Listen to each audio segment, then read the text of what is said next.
Hello, dear students. Welcome to the online classes by Saket Girls PG College. So, I am Dr. Deepak Chandra Saroj. Today, I will teach you about the stamen, its morphology and development, as well as the anatomy. So, let's see about the morphology of the stamen. As we know, the stamen is the male reproductive organ of a flower, and it is also called as microsporophyll.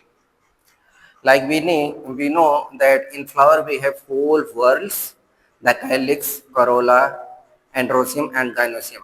And androecium is the male part. And if androecium has one stamen, androecium may have one or more stamen. So, and stamen is the primary reproductive organ, male reproductive organ of the flower. And as you can see the image, this is the dorsal view, this is the ventral view of the stamen, and there it has one long filament, and the upper part is called the anther, and in between we have connective tissue. It is this filament and this connective tissue, these both are sterile part, and with the help of connective tissue this filament gets attached to the anther. So if we cut the transverse section, then we can find that there are four pollen sacs, and we will see about this in upcoming slides. So based on the anther lobes, we have classified the anther into the dithecous and monothecous anther. In the monothecous anther, we have only one anther lobe, and while in the dithecous anther, as the name suggests, we have two anther lobes. Okay, and each lobe has two microsporangia or pollen sacs. In this way, dithecous anther has four pollen sacs, therefore it is also known as tetrasporangiate. While in case of monothecous anthers, we have only one lobe, and we know that each lobe has two pollen sacs. Therefore, here in the monothecous anther we have it is bisporangiate, which means it has only two pollen sacs, and this is the characteristic feature of the Malvaceae family, and famous example is the hibiscus, the Gudahal we know.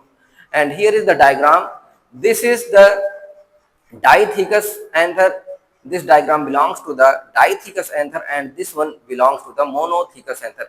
If you see here, so this is the connective tissue, and besides this we have one lobe here and one lobe here, and within each lobe we have one pollen sac here and another is here. But in case of monothecous anther, this is the connective tissue similar to here, but then we have only one, see, the only one pollen sac. We don't have this type of division here. So only one pollen sac is here and another pollen sac is here. In this way, the pollen sac is also known as microsporangia. So this is bisporangiate structure. Here we have four sporangium, so it is tetrasporangiate structure. Now we will see about the how this pollens are developed within the pollen sac. So let's understand. So this is the early ontogeny, which means in the beginning the anther is a mass of meristematic tissue. As we can see here, meristematic tissue has like thin walled cells, and so here it is not shown that, otherwise the cytoplasm is very dense, nucleus is prominent. All these are the characteristic feature of the meristematic cells, and it is surrounded by the upper layer called epidermis. And as time progresses in the development of the anther, it has four corners, as you can see here. At each corner, the hypodermal cell, which means the layer which is just below the epidermis, is called hypodermal layer.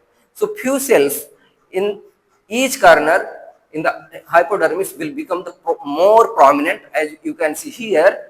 So its nucleus becomes more prominent, cytoplasm becomes even more dense. So In this way, this is called archisporial archisporial cells. So these are characteristic feature of the archisporial cell. They have large cellular dimension, means this cell will become more bigger compared to other neighboring cells, and cytoplasm will be more dense and nucleus will be very prominent.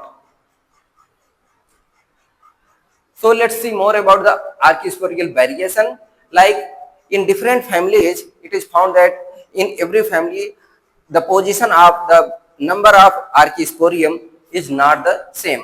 In Malvaceae and Steraceae family, there is a single vertical row of archisporial cells, while in Lamiaceae family, we have complete layer of archisporial cells at each corner, which suggests that it is more robust initial development.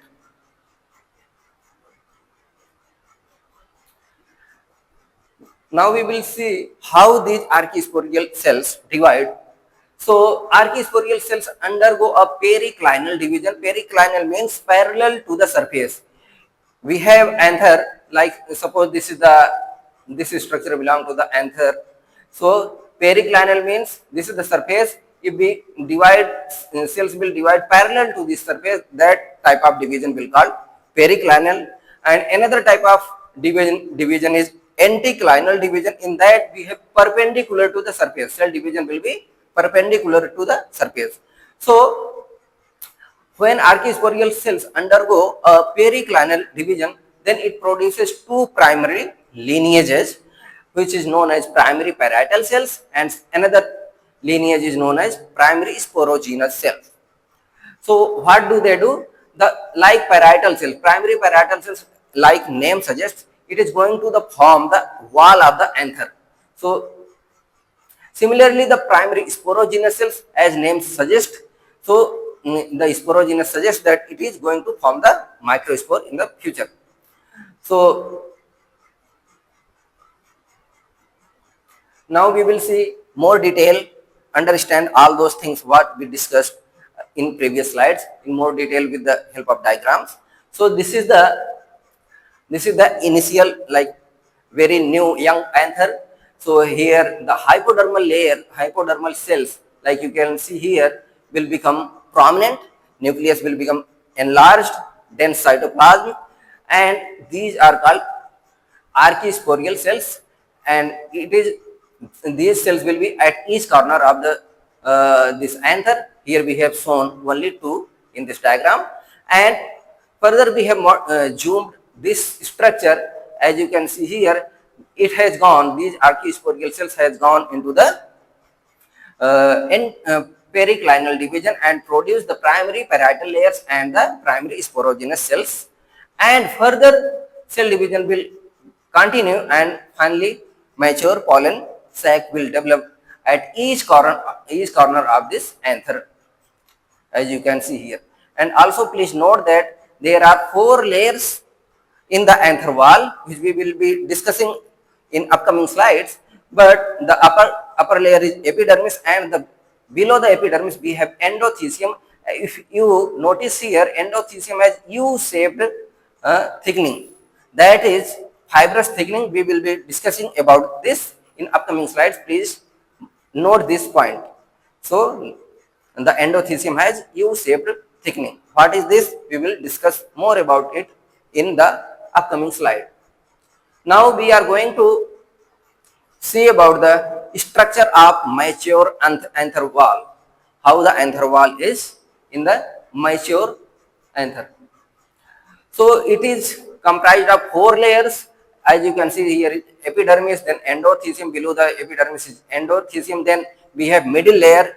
A middle layer can be one to 3 layers. These epidermis and endothecium are single layered, and below middle layer we have tapetum, which is shown here, which is the final wall of the final layer of the anther wall.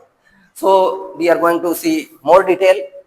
So the outermost protection is provided by the epidermis. These cells are tangentially stretched, and in xerophyte means which is the place where water is very low in the soil, so like desert. So in xerophytes, the epidermis may become like disappear at the maturity, when the anther is matured. And in special, there is one special case like elanginum. Elanginum may possess stomata. Normally, stomata is not in the wall of anther, but in this species, it has been noticed. So, it is a special case. So, you can memorize this special case, and it might be asked in your competitive exams as well as in your Viva, etc. And the second layer, it is a single layered endothecium. It is just below the epidermis. It reaches functional maturity during pollen release. We will see more about it in upcoming slide. Next slide. It contains fibrous thickening bands, and this band is going to help to release the pollen at maturity of the anther. So endothecium dynamics, what it says, the endothecium is characterized by hygroscopic fibrous thickening, and this is U-shaped thickening which we shown, I shown you earlier in the previous slide.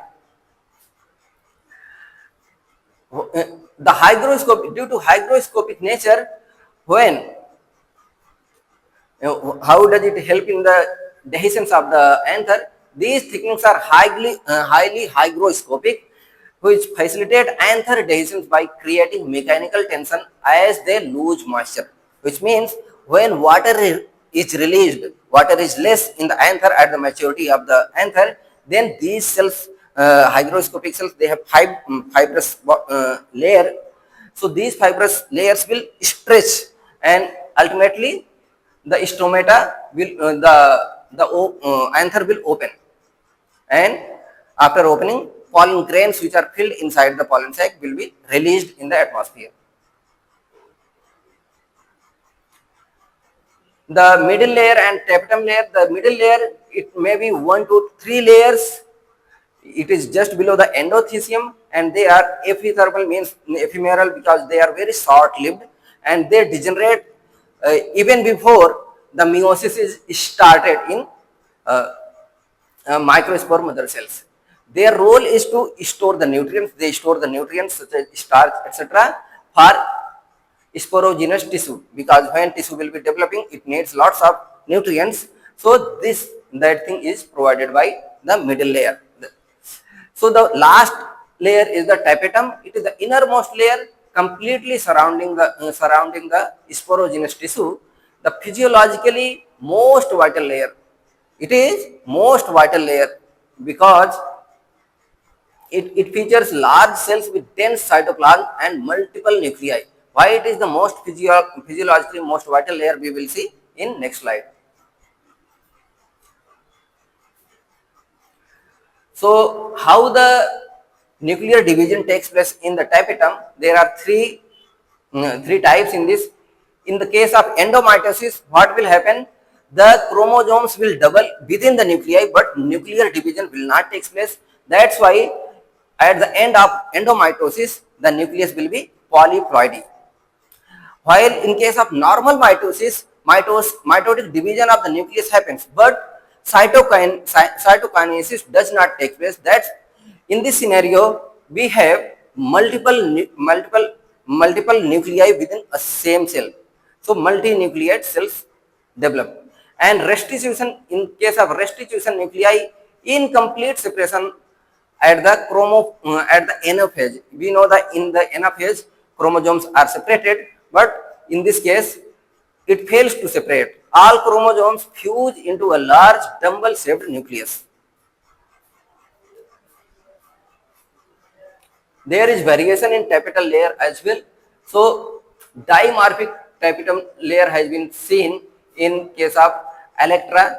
So P tapetum, it is originated from the parietal cells. Like you can see, this is the surface of the anther, and this layer is toward the periphery. So P tapetum is toward the periphery, while C tapetum originates from the connective tissue, the inner side you can see here. The sieve tapetum is inner side. The function of the tapetum is it is going to provide the nourishment to the developing pollen, and it secretes the chylage which will break down the chylose which is present in the pollen tetrads, and it helps in the formation of ubious bodies. It is actually the small structure made up of sporopollenin, and it will help in the formation of exine, the outer covering of the pollen. So in this way we have discussed about the anther, which is the male reproductive organ of the flower, the angiosperm plant, and it develops the pollen, which is the microspore of the angiosperm. So thank you so much. You can make your note with the help of this video as well as the book and prepare for your exam. Thank you so much.